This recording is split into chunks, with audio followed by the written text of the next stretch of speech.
Oh my goodness, today is the day we start the Iditarod.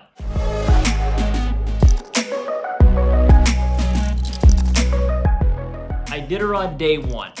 You're gonna wake up in your bed as a human, or possibly in a hotel as a lot of people are traveling to the start of the Iditarod, and this is where it's like, oh my goodness, today is the day we start the Iditarod.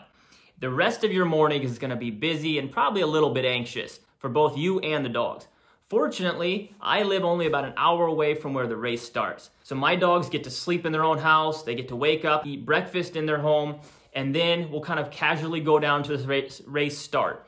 Now the race is starting from Deshka Landing this year, which makes the first portion of the trail about 5 miles shorter. So when we reach the starting line, we're going to get the dogs out of the truck, let them go to the bathroom, probably put them back in the boxes in the truck so that they can be calm and kind of casual and have their own little area, rather than have all this external input from the other dogs that are excited and the people that are excited and anxious. I try to keep my dogs as calm as possible right up to the start of the race. We do start in 2-minute intervals, so each musher has an assigned starting time. The first team will leave at 2 p.m. and then each team after that in 2-minute intervals. Now about an hour before my takeoff time, I'm gonna get all the dogs out of the truck. I'm going to put the booties on them, put the harnesses on them. If it's a cold day, I will also put the jackets on those guys and start to generally prepare them. About 15 to 20 minutes before go time, I'm gonna put each dog into their position in the team, and then we'll start to slowly make our way to the starting line, as they like to have several mushers queued up. So when one musher takes off, the whole line moves forward. 2 minutes later, the next team takes off.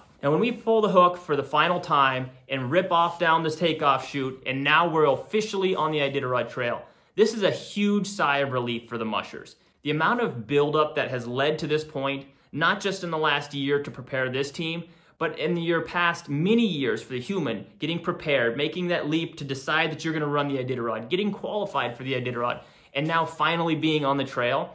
It's a pretty awesome moment. The next 33 miles, we're gonna be cruising down the Susitna and then the Yentna rivers. Fairly flat terrain, especially this year, since when we take off from Deshka Landing, we're almost immediately onto the Susitna River. 33 miles later, we're gonna reach Yentna Station. It's not a full checkpoint, but it does have straw. It has fuel for cooking for the dogs, the straw, of course, for bedding for the dogs. If a dog, for some reason, had a problem here, you can leave a dog behind at this checkpoint if there's an issue. There will be staff, race staff, and everything like that to accept that dog. I don't think you're gonna see a lot of teams stopping in Yentna Station, not the top teams at least.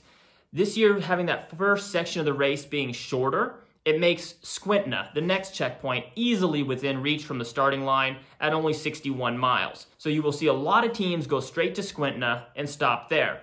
Some teams will stop about 28 miles earlier at Yentna Station, but if they do stop there, it's gonna be a short break, maybe only an hour or an hour and a half. This isn't enough to really be a full rest, a full recovery break. But what it does do is it changes the mentality in the dogs. It changes their mindset. They go from being this high drive, high adrenaline situation, starting line, lots of dogs, lots of people, and wanting to go 15 miles an hour down the trail, to now, okay, it's a familiar situation. We're in remote Alaska. We're sleeping on straw. We ate a meal. We got some new booties put on our feet. And now when they get up and go again, they're gonna settle back into their normal routine of traveling at a 1,000-mile pace, not at a sprint pace like many of the teams like to take off from the starting line at. So that's a good move for many people, but again, you'll see a lot of people go straight to Squintna and then give the dogs a full rest there. Either way, we're gonna see teams leaving Squintna, or at least into Squintna. Some teams may be already on the trail by 10 or 15, 20 miles possibly,